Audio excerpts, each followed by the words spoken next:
خبز طري جدا بينفع يتلف، لونه تحفة، ريحته تجنن.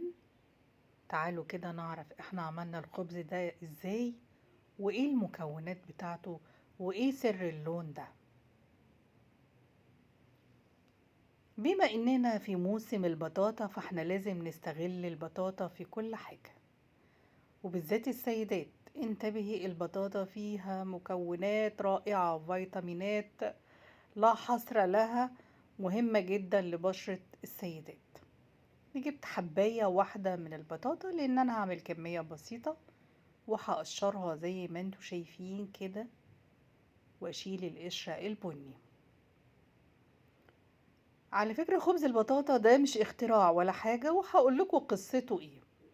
جبت البلانشة بتاعتي وابتدي اقطع البطاطاية بتاعتي جزل صغيرة، لان انا هسويها على البخار. على فكرة ممكن تتشوي في الفرن، حتى بتاع البطاطا اللي في الشارع ممكن ناخد منه البطاطاية كده ونيجي نخبز بيها، هتديها ريحة مختلفة كده. ما انتوا عارفين البطاطا المشوية بتبقى عاملة ازاي. هقطعها كده زي ما شايفين، وعشان تبقى سهلة عليا في البخار، وهاخدها احطها في المصفى بتاعتي، وهحطها في حلة على النار بتغلي، واحط الطاسة ده جواها او السمك اللي المصفى أنا عملته، جواها، وهسيبها يعني عايزة لغاية ما أسهل عليا تستوي. الموضوع اتسلقت أو اتسوت على البخار زي ما شايفين كده لسه سخنة، وبحطها في البولة بتاعتي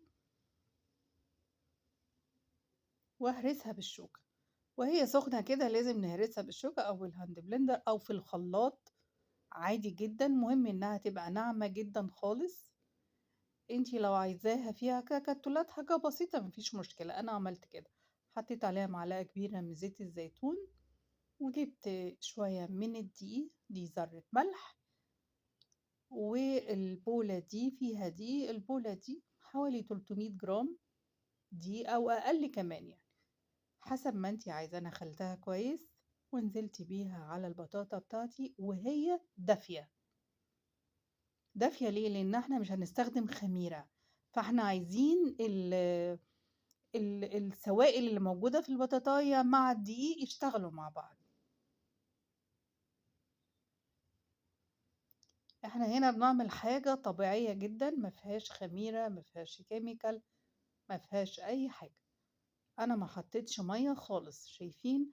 على فكرة انتي ممكن تزودي الدقيق وتزودي مية زي ما انتي عايزة، بس أنا حبيت يبقى لون الرغيف بالشكل ده. لو زودتي الدقيق وزودتي مية هيدي لون أفتح عن كده خالص. كل اللي أنا أعمله أفضل أعجن فيها كده عشان أعمل لها عرق، وهغطيها واسيبها حوالي ربع ساعة كده ترتاح.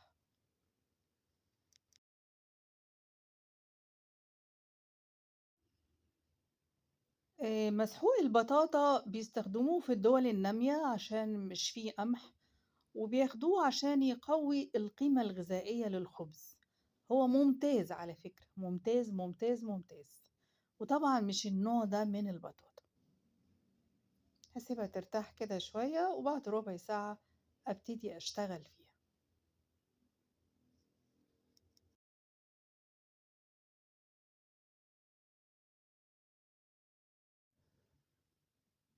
الكورة دي انا قسمتها ل5 قطع، يعني عملت 5 أرغفة من الكمية دي.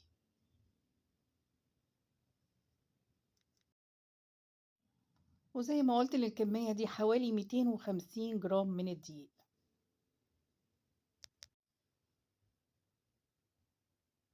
اخد اول كورة واحط عليها شوية من الدقيق بسيط قوي عشان برضو ما تنشفش مني، انا عايزة الخبز طري. وابتدي افردها بالسمك اللي انا عايزاه. يعني انتي ممكن تكوني عايزاها سميكة، مع اني انا ما افضلش ده. اعمليها بنفس السمك اللي انا عايزاه، لكن لو انتي عايزة مفيش مشكلة، بس هتغلبك شوية في التسوية. هفرد كل الكور، ال5 كور بتوعي هفردهم واحطهم يرتاحوا 5 دقايق كمان، وابتدي ادخل بيهم على الطاسة بتاعتي اللي انا هسوي بيها.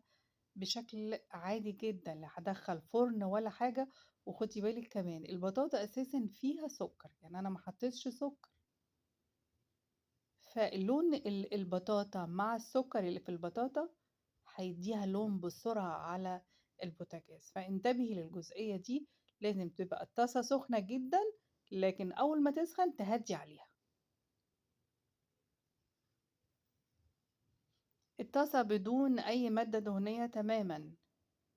إحنا بنعمل خبز عادي جدًا من غير أي مادة دهنية، اكتفيت بس بزيت الزيتون اللي أنا حطيته مع العجينة. شايفين اللون عامل إزاي؟ رائع.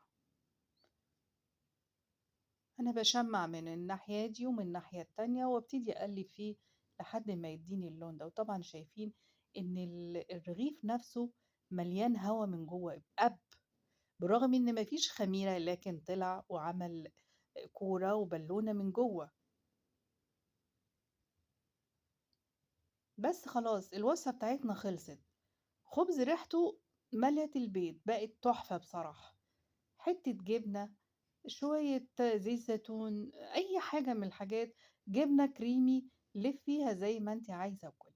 سهلة وطرية ومرنة مفيهاش أي مشكلة. يا رب تكون وصفة النهاردة عجبتكم.